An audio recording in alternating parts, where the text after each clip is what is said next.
Yeah, we are live. Hello, everybody. As you come in, go ahead and give me a comment. Let me know that you are here. I am excited to be here with you tonight to really dive deep into our childhood. I'm going to give you a couple of minutes to pop on.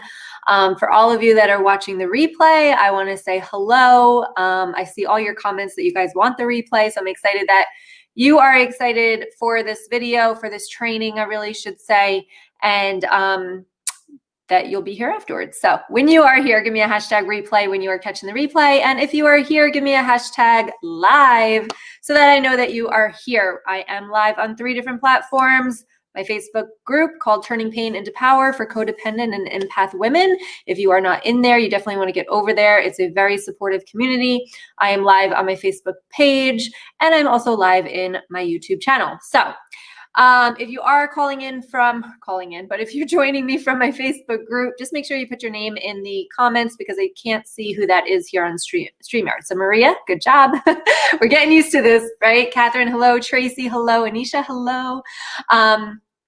Patty, hi. All right, so I want to dive into this because I've got notes upon notes to kind of really share with you guys. And this is probably one of the most important topics that I think I can talk about because I think so many of us suffer from what has happened to us in our childhood.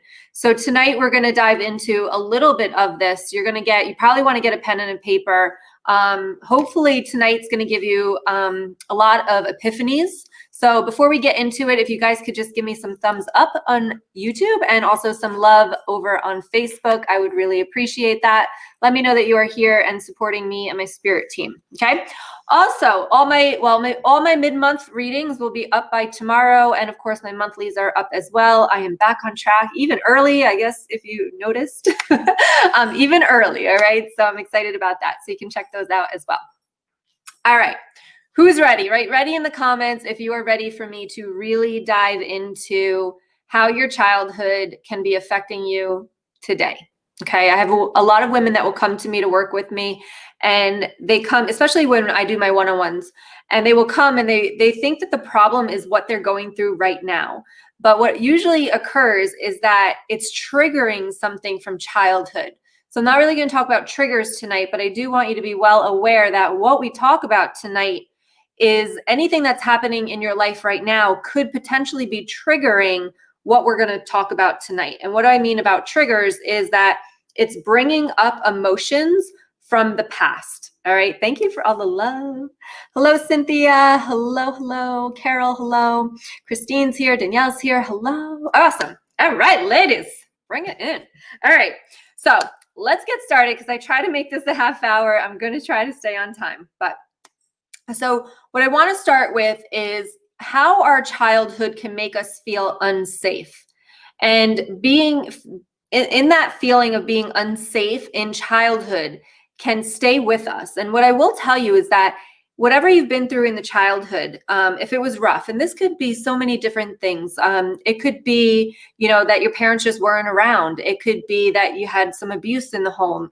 It could be that one parent left, right? You got divorced, had to go to a different family. There's so many different things that could happen in your childhood that can affect you today. We're not going to go into all of those, but I do have something for you at the end to really help you identify if you still need help healing your childhood.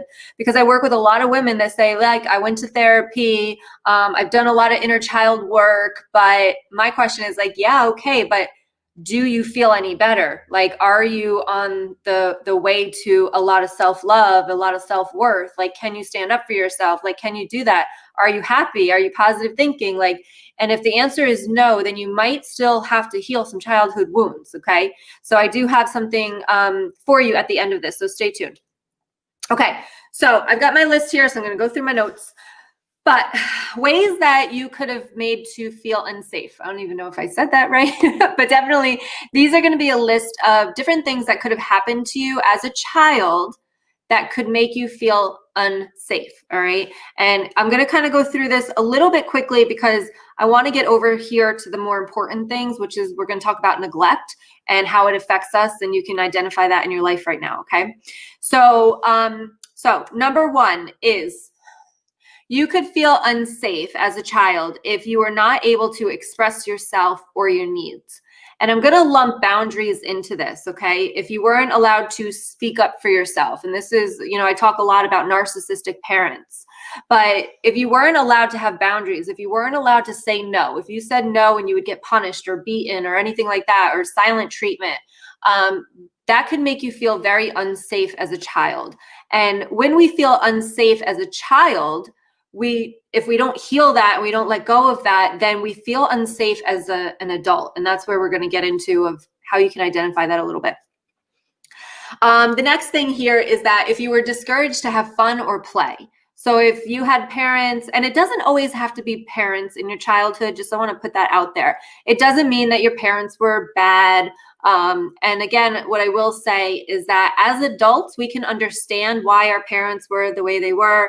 Maybe they went through some trauma themselves, but it does not change the fact that that little girl or boy, if you are a man watching, did not get what she needed as a child. Okay, didn't get the love that she needed as a child. So yeah, you can understand it now as an adult, but that little girl back then, she didn't understand. Okay, and that's where all this is coming from. So you were discouraged from having fun or playing. You might have been, very, very strict parents, had to sit down, be quiet all the time, not disrupt anything, that as well. Number 3 here is you weren't allowed to be loud or express your emotions. How many of you, let me know in the comments. I know I heard this. Why are you crying? I'll give you something to cry about. Stop crying, right? I'll give you something to cry about. So basically putting down my emotions for whatever I was feeling. So if your parents did that to you or somebody did that, even a teacher, a family member, if somebody did that to you, you are feeling like you're not allowed to express your emotions. And we're going to get into that a little bit more in the neglect side. Okay. If you are always getting yelled at and not knowing why. So if you're always didn't understand why they always were yelling at you, if you were, just trying to play or trying to, I don't know, be funny or do anything, but everybody would just yell at you if you weren't doing exactly what they wanted you to do at that time. All right. So that is really kind of diminishing your self-worth because you don't understand why people are always yelling at you. And that's very, very confusing as a child.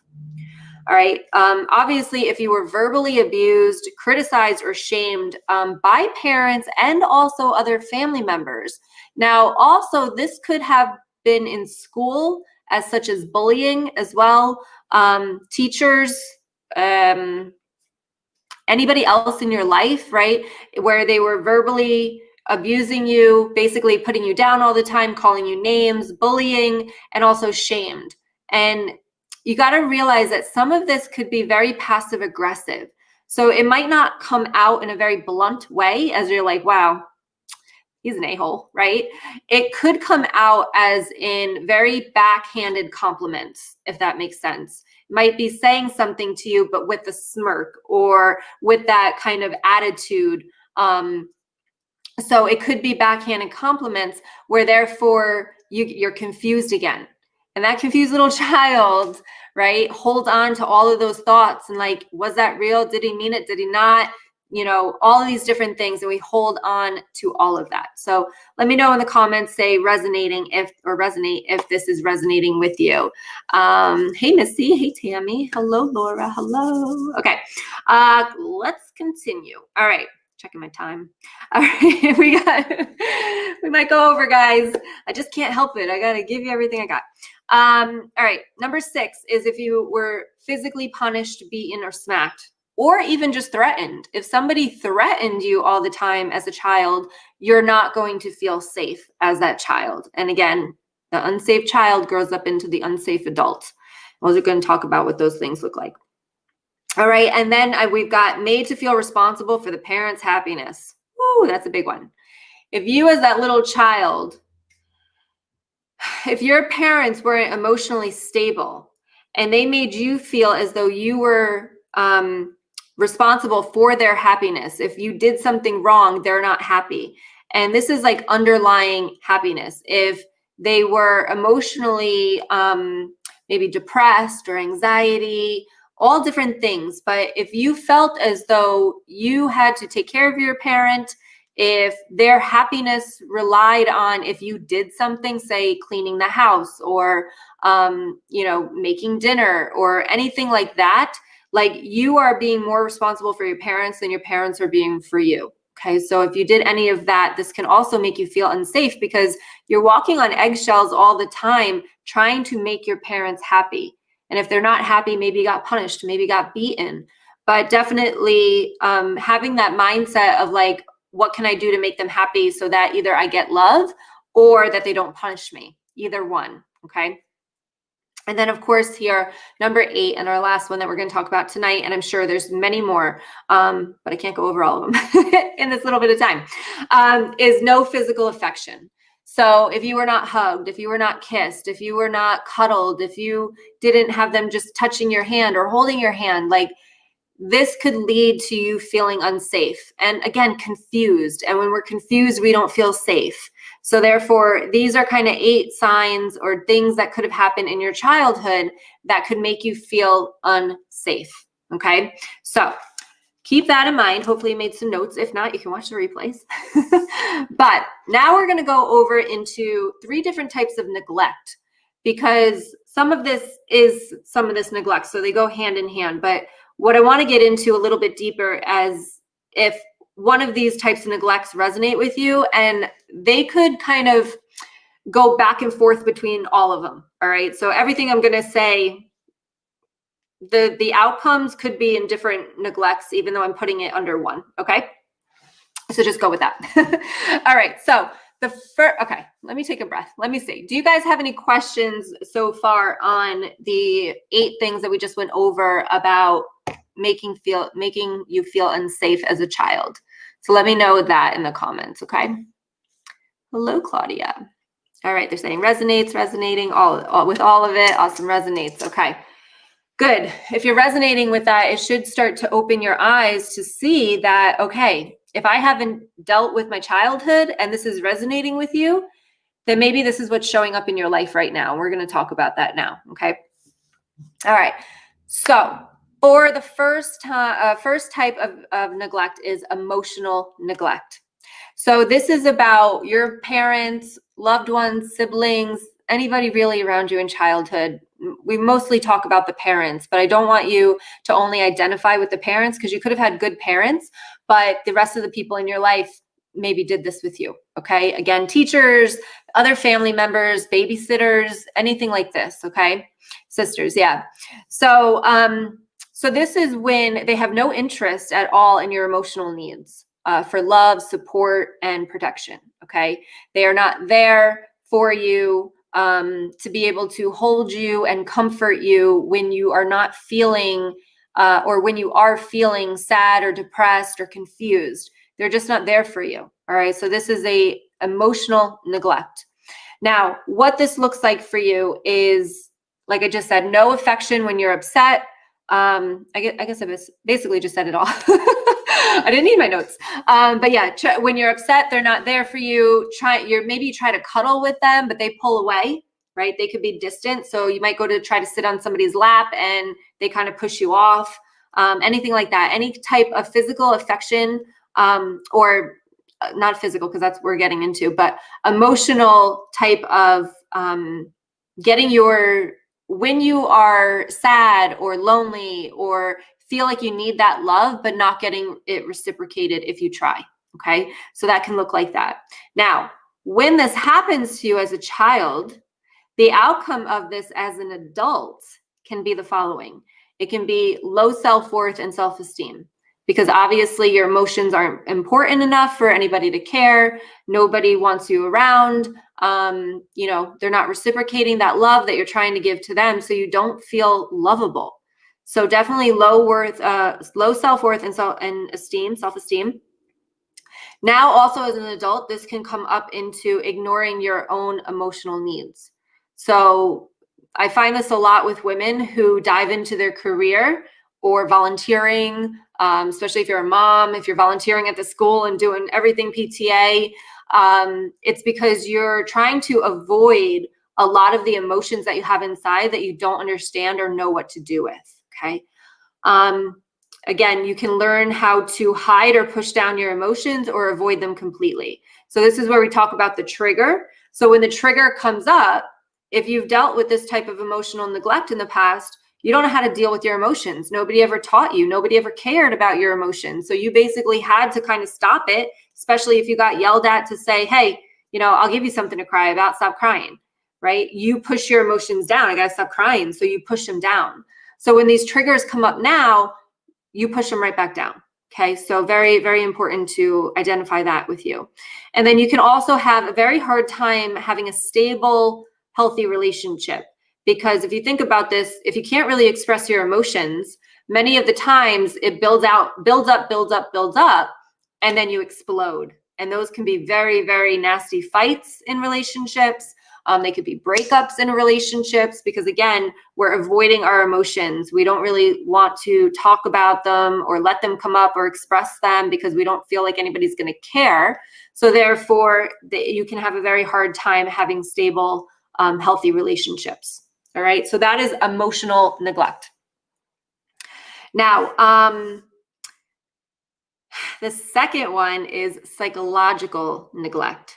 So this is when people in your life, when you were a child, fail to accept or listen to who you really are. And for me, this can look like something like, especially I've worked with a lot of women that have, like, they were either the child and then their dad left, got a new life, got a new family, would go with their dad, but then it didn't get along. Or vice versa, their parents already had another family and now they were the one that came into this family. Some of them are abused, some of them are put down, all these different things because the parents don't accept them for who they are. This can happen like when you have a divorce, right? And then the dad goes and gets a girlfriend that doesn't want children and doesn't want his children. So therefore, this can look like neglect. She could, be putting them down, be treating them very different, many different things here. Okay. So definitely can look like that. This can also have to do with your sexual orientation, what you choose to be, especially now with transgender and everything. Can also look like that. They don't accept you for who you are and your decisions. This can also make like religious decisions, even like career choices as well, like going into college, even the colleges that you choose, like they just don't accept you for you. They kind of want you to be what they want you to be. All right. And this is psychological neglect.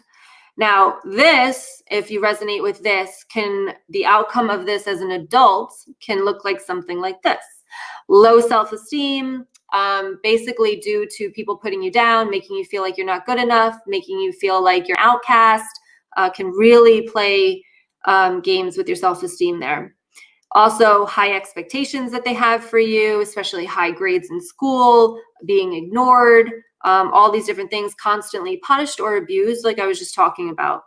The other thing that this can happen as an adult is anger issues. So if you have a lot of anger inside of you, this can definitely play out because you have this inability to love yourself. It's always like, I am not good enough. I'm not good enough. And you're always trying to prove that you are good enough. And when that doesn't happen, this is also kind of like codependency, whereas that codependency is really about seeking that love and validation outside of yourself. And you're trying to do that by volunteering and working or getting into a relationship that you think is going to make you feel that way. But in the long run, it really doesn't. So therefore, anger issues can come up because it's not working and you're not feeling that validation because you don't love yourself from the inside. Again, this can also cause like psychological or physical illnesses. So this could be anxiety, depression, any other psychological. I'm not going to go into it because I'm not a therapist, but also physical illnesses such as autoimmune disease. I will tell you, I have celiac, and I didn't get celiac until I want to say college. I wasn't diagnosed until about 10 years ago, but so I had it for a long time, and doctors just wanted to diagnose me with anxiety and depression. I never took the pills because I knew it wasn't that. But basically, when you're going through all this stress and you have this in your body for so long, autoimmune diseases can start to come up. Hashimoto's is one of them. The celiac is another. There's so many different ones, but you can definitely get physical illness from this, okay? And then again, the same thing here is you can definitely have a problem sustaining healthy relationships. So because you don't love yourself and you have that low self-esteem and you feel as though no one will accept you for who you are. So you might feel like people are going to leave you because you're not good enough. So therefore that plays out in all different ways in your relationships, like jealousy, overbearing, neediness, like all of this stuff, because you don't feel good enough yourself. You have to cling to this person so that they stay with you. All right. So ulcers. Yes, exactly. Okay. You guys making sense with me? Tell me you're still here. Write value in the comments if you're getting value. I've got one more to go. Trying to make this 8:30. All right. So that we went through emotional neglect and psychological neglect. Now, the last one here is physical neglect. So this is really about the lack of physical safety and nourishment as a child. So this can look like if you had a alcoholic, drug addictive parent and you just never knew what was going to happen. This could be one of the things. You never knew if there's going to be food on the table. You know, you never knew. Like, let's go deep first and then we'll get to it. So if you had parents that were, you know, not even around, maybe left you home at a young age because they had to go out and do whatever they were doing, drinking, drugs, like whatever, this can definitely be something here that can cause the physical neglect. The other thing here is basically not protecting you. Well, let's go. Like not putting food on the table. You never know where you're going to be staying. Maybe you're moving around a lot. Also, like you never know what you're going to eat. If there's going to be food there to eat, this can definitely cause some physical neglect as well. But you can also really deeply here is that this could be where your parents didn't protect you, or your parents were somebody that was physically abusing you, sexually abusing you. Family members, babysitters that they left you with, that you got abused there. Maybe you tried to tell your parents, but they never believed you. They never stood up for you. They kept sending you there. Anything like that can also be physical neglect. So physical neglect, sexual abuse. I also put here that this could be abandonment as well, because if a parent leaves you, you feel very unsafe physically because they're not there to protect you. So definitely abandonment. And then also this could be something like, because again, childhood, and I want you to get this straight, like you could have had like a good childhood. Like, okay, I wasn't emotionally abused. I wasn't sexually abused. Like I have nothing to complain about, like go on with my life. But it really doesn't matter. If that little girl right there didn't get what she needed, you have every right to try to heal in order to get the, you know, to feel, to gain control of your emotions and to gain an understanding of who you truly are. All right. So even though you haven't been through the worst, it doesn't mean anything less of your healing journey. All right. Just want to put that out there. They're telling me to say that to some of you over here. All right. So, so the last one I have written here, and again, there's so many other examples of this, but maybe your parents were never on time. Maybe they were supposed to pick you up from somewhere and they didn't show up on time, and they never showed up on time. Or even it's just one time. And this is the thing. It could just happen one time and it can literally change your whole life. All right. It doesn't have to be something that was consistently happening over and over and over again. But I work with women who we go back to like these certain times in our lives and we heal them, because that one time that this happened has now stayed with them for 30, 40, 50 years. So it doesn't have to be consistently happening to you as a child. But even if it just happened one time, there's subconscious beliefs that form around that, and there's energy that's stuck around that trauma. So just please note that, okay? Now, with physical neglect, this can look like, again, low self-worth. So we see a pattern here of low self-worth, low self-esteem. So anything that you've been through, the 8 things that I had mentioned, or any of these different types of neglect, is definitely going to give you the low self-esteem and low self-worth, Okay. And that low self-esteem and low self-worth leads to so many different things in your life as an adult, especially toxic relationships, attracting narcissistic people into your life, friends, romantic, family, all of it. All right. This can also, because we're talking about food sometimes when we don't have food, is eating disorders. So anorexia, bulimia, these things can come up for us because we might use food, because think about it as a child, like not knowing if there's going to be food on the table. So you might eat a lot, right? Unhealthy diets as well. This can cause in your life right now. Physical neglect can also play out as an adult in like self-harm. Okay. Maybe cutting yourself, doing, I have here like extreme risk-taking behaviors. So, you know, this could be, this could even play out like unprotected sex, like just not caring about your body and just like, you know, having unprotected sex. It could be extreme like sports. It could be whatever there. This can also play out for physical neglect as OCD, because think about this. If you feel unsafe and you feel physically like not okay, you want everything in its place. You want the control. So it's very controlling behavior here because you're trying to feel safe. And this is the root chakra. If you don't know about your chakras, this is the root chakra. It's down here, and it's red. So if this is resonating with you, start putting red things around you, wearing red clothes, eating red things. But that is definitely the root chakra here. All of this is actually the root chakra because it makes us feel unsafe, and unsafe is the root chakra.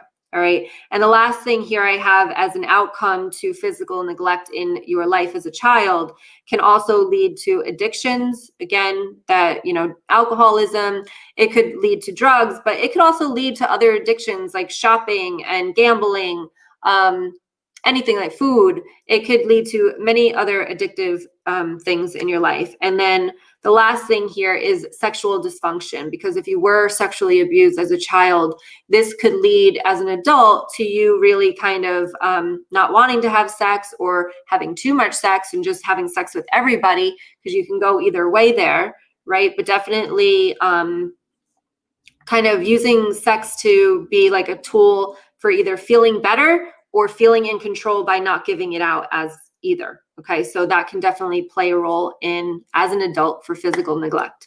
So write helpful in the comments, please, if this has been helpful, especially if you're on the replay. Don't think I didn't forgot about you, okay? But definitely write helpful in the comments. Let me know if you guys found this helpful.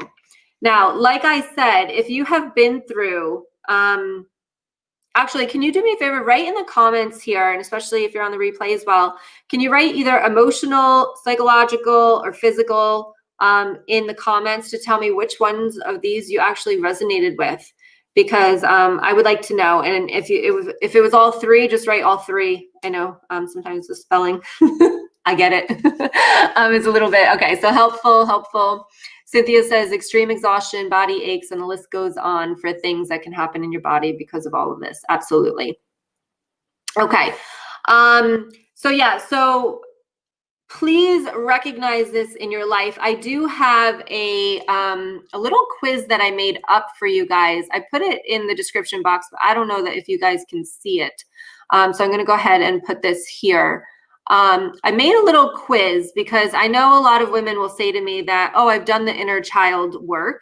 But if you're resonating with what I've talked to here and you think that you've done the inner child work, which is awesome, and you're feeling good and everything's great, that's awesome. But if you think that maybe you don't know if you still need to heal your inner child, I'm putting a link right here for a little quiz that I made up for you guys as to see if maybe you do need to do some more work on, we call it the inner child, but really about your childhood. It's really, you know, diving deep into that little girl who basically, you know, has been neglected in the past as a child and now is playing a role in your life now with dysfunctional relationships, toxic relationships, narcissistic friendships, and people walking all over you. Even work opportunities, like not going out for what you think you can get. Like so many women that I know, they will not go out for the job that they want because they don't think they're good enough. And this childhood trauma, I call it trauma because as that little girl, it is traumatic. It is traumatic for her. And if you don't heal it, then it affects everything. It affects your money. It affects your career. It affects your friendships. It affects your relationships. It affects you. It affects your controlling, your OCD. I mean, I know, like, for me, like, I used to be crazy about cleaning the house, and now it could be a complete mess and I just don't care. And I know that I'll get around to it when I get around to it, but not everything has to be perfect. And a lot from our childhood leads us to feel like everything has to be perfect, leads us to feel like we're scared of people judging us. And that right there, just of the judgment alone from other people, can hold us back in our lives from so many things. All right. So definitely check out that quiz. It only popped up twice here, so somewhere it's not. It's probably in my group. I'm not sure why StreamYard is doing that in my group, but yeah, so emotional, psychological, helpful, emotional and psychological. Cynthia says inner child healing is a must to move forward. It sets you free. Yeah, she knows firsthand. She was in my mentorship. So awesome. She actually did an interview last week. So if you guys want to check that out, it's on the YouTube channel or it's in my Facebook group as well. All right, so that is what I have for you guys tonight. I hope that you not enjoyed it, because I know it's not the best topic to talk about, but it's the most needed topic to talk about because this affects every aspect of your life. So when you can get this healed, when you can identify it, identify the triggers of what it's really triggering from back then, okay, which is what we do in my mentorship program, it changes everything for you. It makes you understand yourself so much better. Kendra says, I'm broken, attracted to broken people, and yes, an OCD clean freak. Yes, so definitely take the quiz. Take the quiz. It will help you understand yourself a little bit more, okay? Anybody have any questions? Facebook user says, this is in my group, absolutely, Cynthia, all three, and still learning and working with the help of your program. Awesome. I can't see who that was, though. Sigrid, you're welcome. Alice, you're welcome. Tracy, you are welcome. All right, guys, if there's no questions, if you have questions and you're watching the replay, just comment below and I can check them out and help you guys out, okay? But definitely check out the quiz. Tracy, I know that's you. Namaste. Alice, so glad I happened to find this video. Oh, I'm glad you're here too. All right, if you haven't already, hit the subscribe button on YouTube. Like I said, monthlies and mid-months are up for November. I'm pretty proud of that, guys. I never get it out this early, so I'm pretty proud of that. I'm doing a little mid-month minis, so therefore it's very short and sweet, a little message from Spirit for the rest of the month.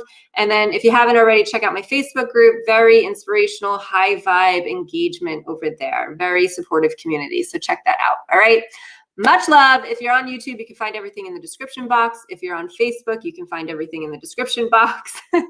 Love to all of you. Cynthia says the mentorship program has completely changed my life, self-perception, and my life. Awesome. I love it. Love you, girl. All right. Much love to all of you. Go have a wonderful Tuesday night, and I will see you guys next week. Much love. Bye.